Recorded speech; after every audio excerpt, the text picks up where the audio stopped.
Hey everyone, welcome to the Fly Fishing Insider Podcast. I'm your host, Christian Bacasa, and the Fly Fishing Insider Podcast aims to bring the best stories and tips. Stories and tips from those that truly make an impact within the sport of fly fishing.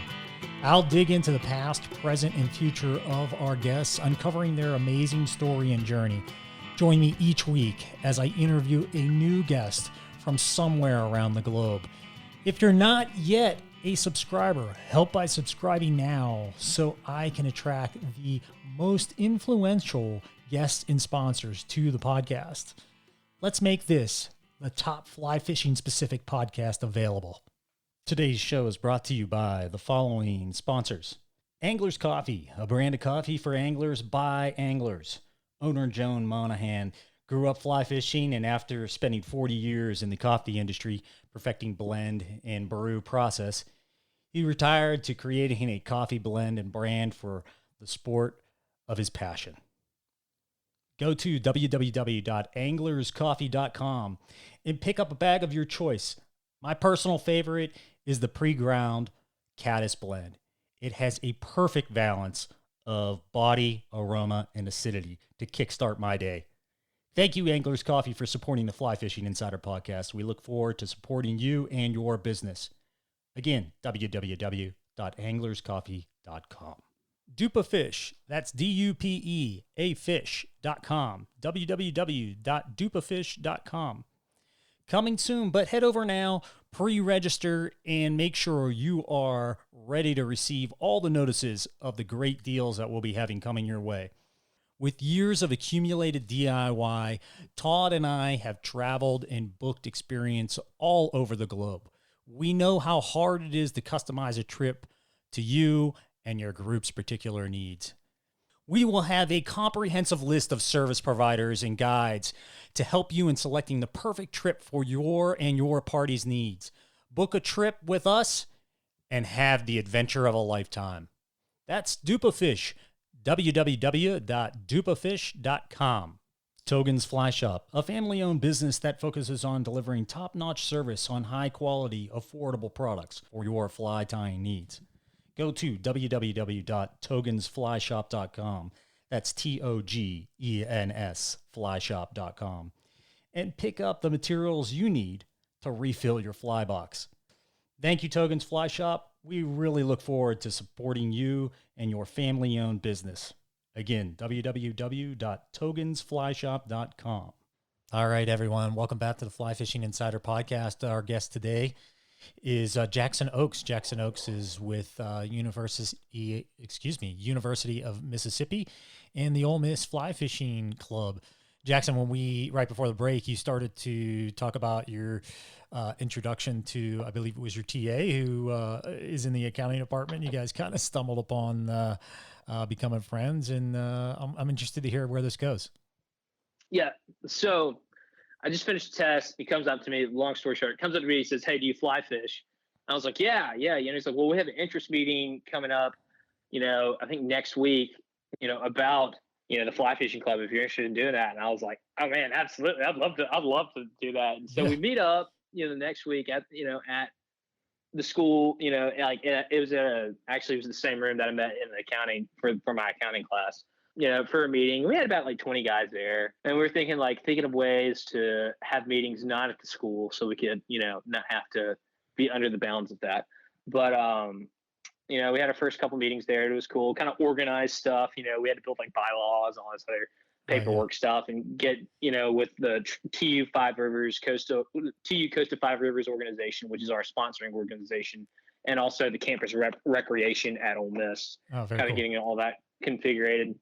And so, Arthur in it, I like made the group meet and got people. I wasn't the one who started the club, but I was pretty active.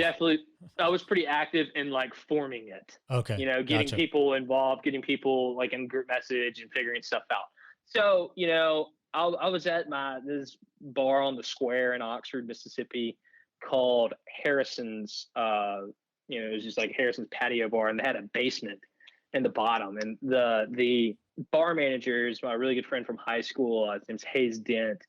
And Arthur was like, maybe we could, meet at a bar or something. And I was like, huh. I got And the he was talking about place. this. Yeah, I was like, I got the place. So I was talking to Hayes. I was like, hey man, how do you think about 20, 10 to 20 of us, if you get a bartender down there and have 10 to 20 of us come down there for like an hour, like every other Thursday from like 6 to 7. And he's like, yeah, that's fine. Just make sure to tip your bartenders. And I'm like, fine. Like we come down there, and throw them in the basement as dirty yeah, fly yeah, fishermen. exactly. So, we started meeting in this basement and, getting more people to come, and, it was dollar PBRs during that time. So many people would just come down there and drink, dollar PBRs and get wings, or, sit there and talk about fishing and talk about, how we're going to form the club and all that stuff. And we actually, made a t-shirt, which is a really cool image. It's like, it has Ole Miss and it has like two fly rods going up, crossing each other. It's pretty cool. Yeah, okay. It's pretty cool. But that's kind of how it started off. And then we did that for almost about a year. And then the school was like, okay, whenever we became like an official club with the school, they're like, okay, y'all can't have your meetings at the bar anymore. We're like, damn, okay. I mean, I guess we get it. But it was how it is. Now you're sneaking the party balls into the accounting classroom. Exactly. No, it was like you can't meet at the bar, but you can meet at people's houses. And it's like, okay, well, whatever. We'll just bring our own beer there. Yeah, exactly. But yeah, that's how it started. And then the group me, it really kind of all started with like adding people to the group me. Me, Jacob, and the president, I guess this past year's name is Jackson Wingard, our friend Grant Hensley and Jack Brunetto, all these guys. We just kind of went around and, said like, oh, do you like fly fishing? Are you interested in joining the club? Yada, yada, yada. Well, we meet here and drink beer. How was it? How was it recruiting female anglers to participate? Is that starting to occur? So you know what? We actually last year, and we had one girl that was like active in the club. She was like the campus recreation like athlete of the year, Mm-hmm. Yeah, we actually have a couple girls that are in the club. Some of it kind of in a joking sense, but I mean, there's no shame in that. Yep. But gotta learn somehow. Exactly. And I think that's the thing about it. It's not like, if you're interested in doing it or want to do it, like, come on, what I mean? Like, we'd love to have you, Yeah, I'm seeing some photos on your Instagram feed. It looks like they're having a lot of fun. Everybody is. Yeah, exactly.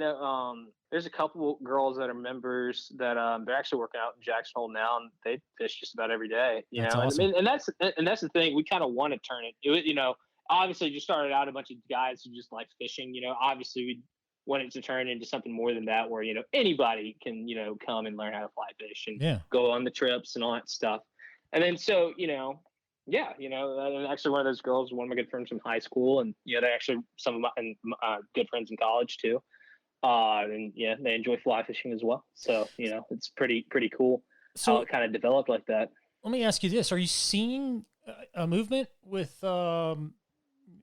younger people getting into fly fishing? We seem to be seeing it, I think, across the industry as a whole. But curious as to what your opinion is on that. Well, there's this, people that are listening and are wondering about this question. I think you need to read the New York Times article. It's called "Fly Fishing is the New Bird Watching." And kind of what it says, and I have a couple of like notes about it. I read it before. I read it yesterday when I was writing some notes on this. But it kind of offers people in my age group, my generation, to a reason to be outdoors, because we grew up in a we grew up in a time where a lot of people, we had iPads, we had Xboxes, video games. We didn't really go outside and explore as much as maybe previous generations. Not saying we didn't at all. Like, I mean, I did a lot growing up, but also we spent a lot of time inside, as kids. But now as we kind of grown older, I think a lot of people have kind of longed for that environmentalist or that, natural aspect of being out in nature, being out west, working like a rugged lifestyle for a little while to kind of get a feel of what it was like, or kind of get a nuance or Yeah, trying to get a word. I'm trying to think of a good yeah, it's word to almost like, say. see if I can help out here, but it's almost like, you know, you didn't have the Nostalgia. experience, and then all of a sudden you get a taste of the outdoors, and you're like, wow, this is Yeah. pretty incredible. I want more of Yeah. that. And then fortunately you're at the age, right, where you're getting exposed to a lot of those things, and you can gain that exposure through, like you said, high school programs, university programs, et cetera, and really kind of facilitate that taste for the outdoors. Yeah, exactly. It's kind of nostalgic, that's Hmm. something you never really, and like I said, a lot of people that especially live out west, probably grew up in that lifestyle. You know what I mean? Hmm. Same here, being from Mississippi, grew up doing certain things, but it's like I never had a fly rod ever in my life up until I was probably, up Yeah. until the past couple of years. And I did it once or twice when I was a kid, going to like Yeah. summer camp or, with my dad. And it's But affordable now too. That's another thing, right? yeah, yeah, exactly. I mean, you can get a Orvis Encounter for relatively cheap, Yeah. nowadays. I mean, that's, low grade on that. But one of the things that whenever I read that article too, it's like fly fishing is very Instagrammable. It's very, and if you look at mine, like it's like, I mean, that's what half of any of my pictures are. Take a picture of like a beautiful rainbow trout, and like you're out, in nature doing stuff like that. So I think it's very cool to see on like social media, and I think that's why a lot of people in our generation like Yeah. fly fishing. Yeah. From I guess maybe a attention grabbing perspective. That's cool. And I think a lot of people, in my generation are kind of drawn to go do high adventure, really cool outdoor experiences or live in the rugged lifestyle just for kind of the thrill of it. Hmm. And yet again, like I said earlier in the podcast, I mean, fly fishing is addictive. I mean, tug is the drug, as my friend Grant says. Hmm. It gives people a reason to be outdoors and a reason to be involved in conservation. Yeah. No, that's awesome. That's awesome to hear. So tell us a little bit about the club and what the club has to offer, and let's walk through that a little bit. So, I'm coming up back on my notes. So the club is sponsored by the TU Costa Five Rivers program. And so what it is, it's a community of college clubs that are kind of governed by this one entity of Trout Unlimited. And, it just helps, it helps organize all the clubs and makes it kind of an official thing. Also, spreads awareness about conservation. You have to do a project every year, or you have certain requirements that you have to do in order to obtain your status as a club, Hmm. and also to just spread the influence of fly fishing. So and the thing is, it provided us an opportunity for a group to build a community of fly fishermen in Oxford at Ole Miss, and help our community become more environmentally aware, and as well participate in conservation. I remember earlier this year and last year too, Randolph. He was, he's in law school, but he is really, really good at catching white bass on a fly rod. Hmm. I remember earlier this year in March, we were fishing at this little slough that, then I think they stock it up near Sardis Reservoir, but it was a little tributary slough kind of Hmm. off of it that had a bunch of white bass in it. He just gave me a white clouser, and I just threw it out there and caught a pretty huge white bass, a couple of them. But he did a presentation on it, and what their aquatic ecosystem is like, what type of flies they like to eat, when they spawn, when they're when's the best time to go fishing for them. So Hmm. and that was at a meeting. He did a PowerPoint of it, and we have these informational meetings, but it's also you're sitting there and talking about like, oh yeah, me, Jack and Jackson. We have a lot of Jacks and Jackson for some Yeah. reason in the club. But we went to Arkansas and fished the White this past weekend. And Oh wow, that's cool. Great my river. buddy here, Great river. yeah. Oh, it's great river. Yeah, and that's one of the things too. We take trips and stuff with the club, Okay. and my I guess, junior year, first semester, not first semester, second semester, and it was actually like MLK weekend. Mm-hmm. I think it was maybe the weekend before like the second semester started. But it was about 10 of us. We rented like an Airbnb up in Cotter, Arkansas, Oh yeah. Okay. and yeah, and usually we go camping, but I mean it was too cold. And from everybody would just sit in the log cabin and Yeah.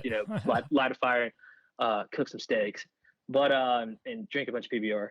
But we got guides for both days that weekend, and fished on the White River and caught a bunch of fish, and enjoyed doing that. And that was kind of what we envisioned the club to do. Is we go on trips and obviously use the club funds to help pay for a little bit of it, but obviously like if you want to get a guide, you have to pay for your own guide, all that type of stuff. But provide an easier way and provide a group that you can go on fly fishing excursions with, and that was kind of our plan with that. Yeah. And so are you guys having like fundraiser activities and things like that to kind of help facilitate the club? What? Are you having fundraisers and different activities to help facilitate the growth of the club? Or So we were going to do that, but the problem is that COVID the school regulations kind of restricted us from having events really up until like the second half of the year, but we just really didn't have anything planned. And most of the guys that were running it were seniors by the time March hit, and we were kind of more focused on graduating college than setting up an event. Makes sense. But what we planned on doing, but COVID kind of thwarted it, but was to have a fly fishing film tour at a bar at a venue in Oxford, and raffle off some gear and all that stuff. And there's a men's clothing store called Landry's in Oxford that sells fly fishing gear. Not a lot, I mean, but just like a couple rides and some gear and stuff to go. And so we're going to use them and a couple other places to have the event and raise some money and get some people involved. And then also we've gone to it's like the Memphis Trout Unlimited chapter, and we went to their fly fishing film tour, and we brought a bunch of stickers and spread awareness. And but I think one of the coolest things about the club is that now I'm an alumni, I've graduated, and what I've noticed is building is like a network of fly fishing guides who are alumni. Like my friend Jacob is a fly fishing guide at Teton Valley Lodge in Idaho, and then my friend Ben Cummings is a red fishing guide down in Mobile, and he has his own captain's license. He also makes his own boats, and also repairs a bunch of boats. Mm-hmm. And then one of the cool things that we did is in 2019, I think it was in November of 2019, we did a plant day. That's what we called it at John W. Kyle State Park. We went out and did some conservation, cleaned up a area at that state park and planted a bunch of trees and that's bushes really cool. and all that stuff. Yeah.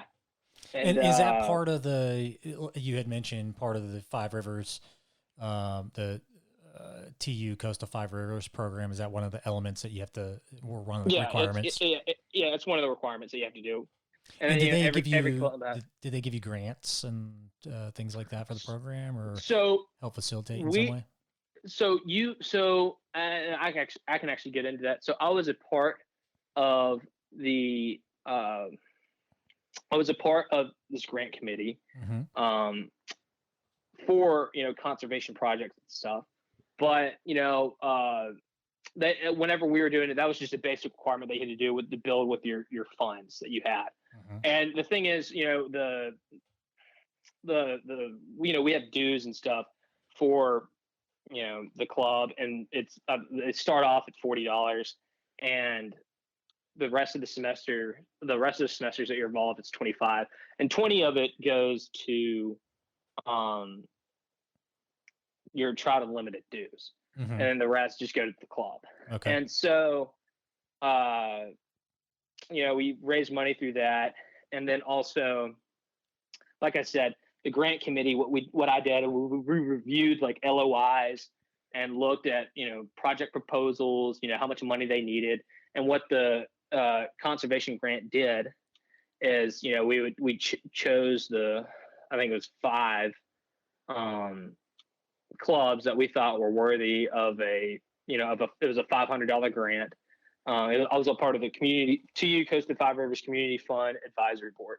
Okay, and very cool. And so we overviewed letters of intent that TU Five Rivers clubs nationwide sent in and applied for their clubs conservation projects. And what happened is that a grant of $500 will be gifted to the 5 best conservation project proposals from individual clubs. So, and that's one of the things that was really cool and it kind of helped me build professionally.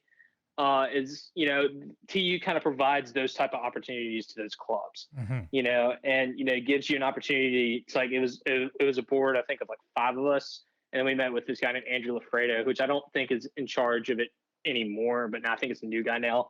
But we all were on this board discussing, reviewing, I like this project. I think one of the coolest projects. And I actually think they had to change it because the state of Alabama wouldn't let them do it, or something was messed up with it. But they were going to put up signs across the state of Alabama about red bass ecosystems, because apparently the red bass is smallmouth, is native to Alabama, I think North Georgia, and it's really the only place in the country where they are. So it's really interesting, and it's made me want to go fly fish for red bass. But it was really, really cool being a part of that. Yeah, what a great experience. I mean, like you said, not only from a personal passion standpoint, but you're really, I mean, you're in school, right? You're building a professional portfolio as well. Getting to review and write grants and be part of a business process with a larger organization and group, et cetera. It sounds like you got quite a bit out of that. Would you agree? No, yeah, 100%. I got a lot out of that. It even, and the thing is, not just me, even like other members of the club. I mean, TU Coastal Five Rivers program gave us the opportunity to participate in like national events, or members of our club are able to attend the event. I think Jacob and my friend Jackson Kepler went to it was the Nantahala Outdoor Center in North Carolina, and they had a big, I forgot, I wasn't able to go that weekend because I think we were playing Alabama that weekend, and I was like, I can go fishing another time. But I think we got beat like 66-7, so I probably should have gone. Yeah. But it was at the Nantahala Outdoor Center, and it was a bunch of clubs. It was like the TU Coastal Five Rivers Roundup or something like that. And they were all meeting there, and I think it had maybe like a seminar for one day, and then everybody just went fishing. And the thing is too, the national organization, it gave the club more meaning than just a few guys who enjoyed drinking, PBR and draft and catching rainbow trout. It gave it a little bit more of a meaning to it. That is cool. So let's see here. To get a hold of someone at the club, probably easiest way to do it is through Instagram, right? Ole Miss Fly Fishing Club. Any other ways? Do you guys have a website or anything like that? Yeah, so we have an email. It's Ole Miss Fly Fishing Club @gmail.com. Okay. And then we also have the Ole Miss Fly Fishing Instagram @Ole Miss Fly Fishing, and then also Facebook. And the Facebook is Ole Miss Fly Fishing as well. Yeah. And then email or direct message the club. We are more active on Instagram than we are on Facebook. Okay.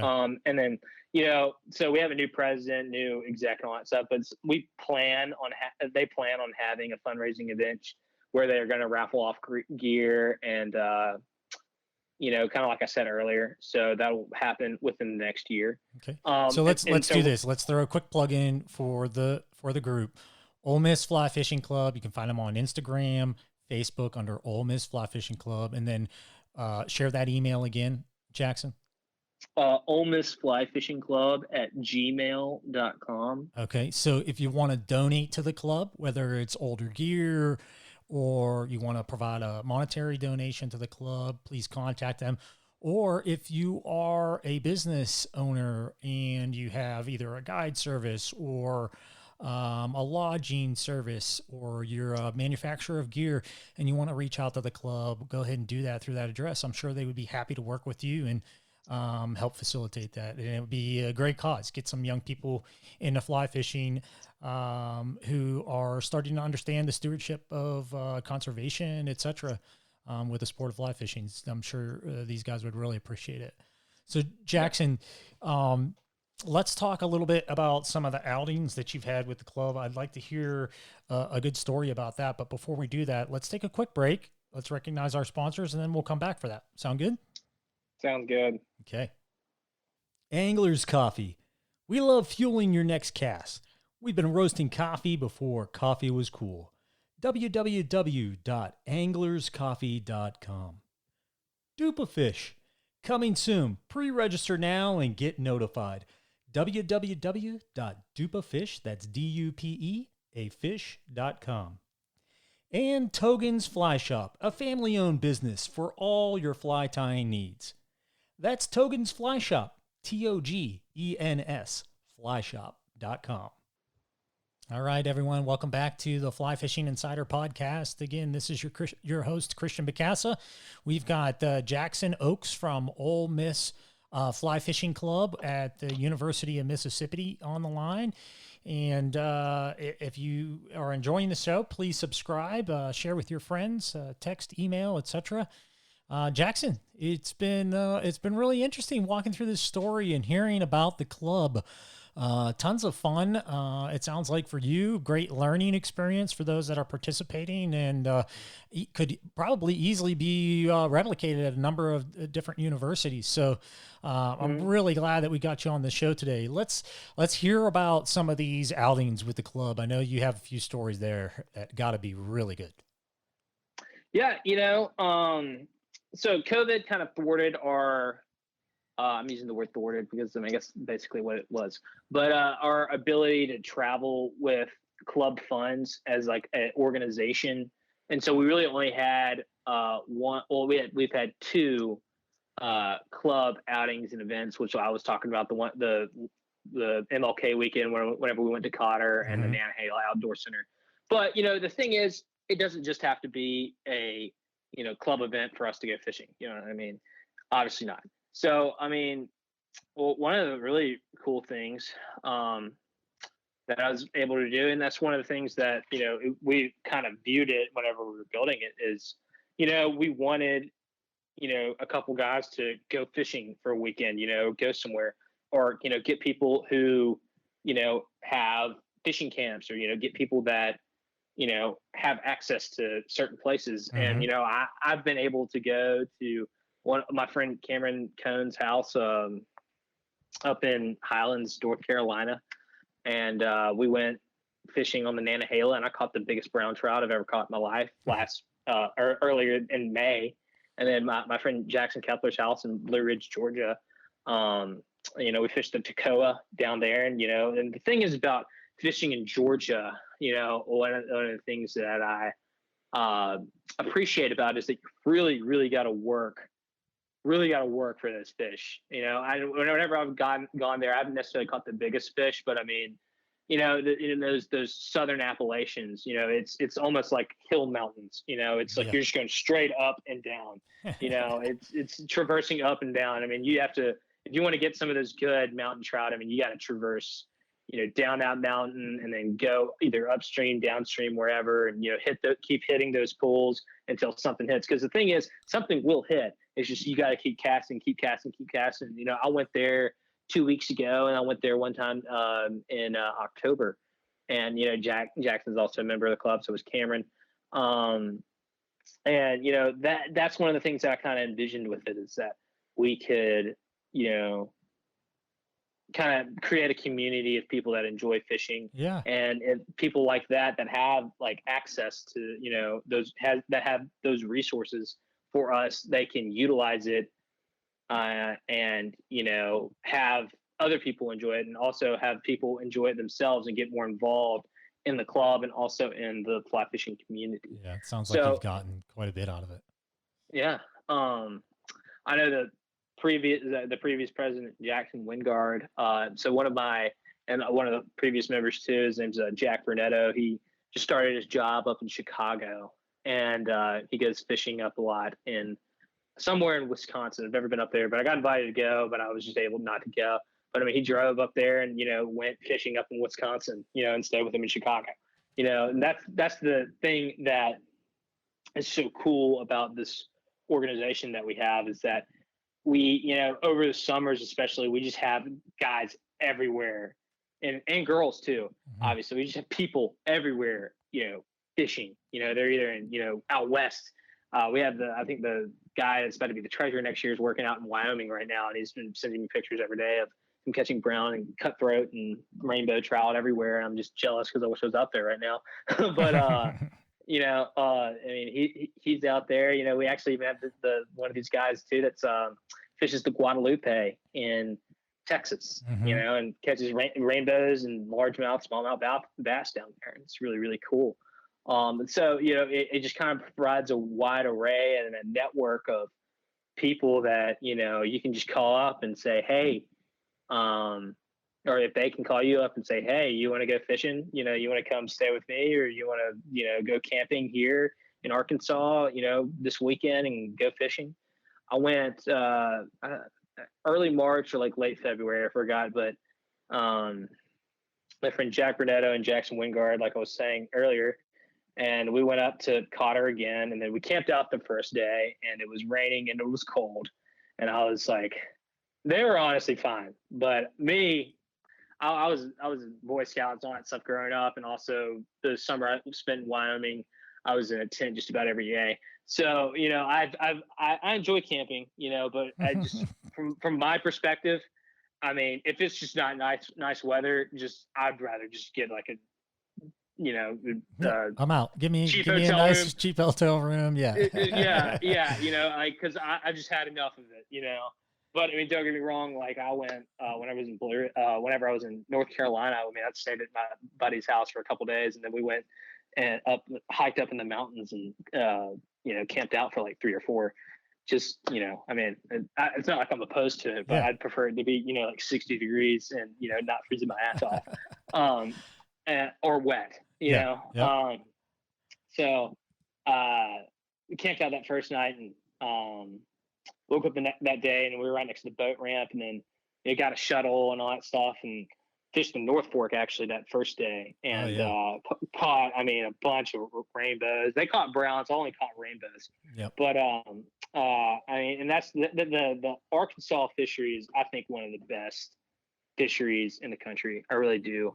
It's just, I mean, there's just a wide array of species, and it's just, I mean, it's just, there's so much fish. And what we were and he rigged us up with some sinking line and some sex dungeons. Yep. Yeah, on streamers, sex dungeons. I mean, dude, we were just hitting it all day. That's and awesome. The next day, we I kind of pitched in a little bit and got a little cabin for us to stay in because it was cold and raining. But the thing is, what I've noticed in my times fishing, I mean, I think a lot of people know this too. I mean, before or after it rains, or even if it's like sprinkling outside, it's the best time to fish. It's best time to catch a fish. I mean, it's a lot of people follow that mantra for sure. Yeah, I mean, it's it stirs things up. It barometric pressure changes. A number of different elements that come into play there. Exactly. I mean, even with overcast on it too. I mean, it's just the best time to do it. And then, and the thing is, Brunetto had his dog with him. I forgot what his dog's name is. Floyd. Okay, so Floyd's in the boat. Jackson's in the boat. Jack's in the boat. Me, I'm in the boat too. So we have. And everybody in the boat. Yeah, and it's one of those, like, it's not like one of the it's like one of those like inner tube boats. You know what I'm talking about? Not the hard boat. You know what I'm talking about? Yeah. That I forgot exactly what they're called. But we were going down the river and Jack drops his flat box in there, but it's floating. But the thing is, it's floating like just like to the complete opposite side. And so Floyd jumps in, gets the box. And we get Floyd back in. Floyd's struggling. It was a good trip. And the thing is too, what I like about fishing up in Cotter is that you have the North Fork, which is a smaller stretch, But then you have the white too, which is a bigger stretch. Yeah. And the North Fork for us was fishing better than the white. White was cool and it was fishing. And then we also went up in a small creek bass area too. Yeah, So buffalo or something like that. Yeah, exactly. And the thing is about, you know, what we've done in these past couple years is that it has given us the opportunity to explore some of just the beautiful natural waters that this great country has. And it's given us the opportunity to explore and see the wonderful aquatic wildlife that, you know, we cherish deeply, you know, and it kind of gives us a sense of appreciation, and it has educated us even more on, you know, what's there, what's available. Yeah. Yep. Well, yeah. Hey, Jackson, it's been great getting to know you, hearing the story of the club and your own journey, you know, into fly fishing. And you're a young guy, man. You got a lot to come. If I can ever help in getting you connected, please let me know. Hopefully our listeners will reach out to you and help you as well. And I wish you the best of luck in your new career. You're going to be selling some software from what I understand. And Yes. Yeah, it's been great to get to know you. The Ole Miss Fly Fishing Club, guys, if you could support a university club around you, probably a great cause. I'll let you determine that. But Jackson, once again, great having you on the show, and look forward to staying in touch with you as you go forward, my man. Well, I appreciate it, Christian. It was a great time talking on the show. Thank you. All right, everyone, and have a great week.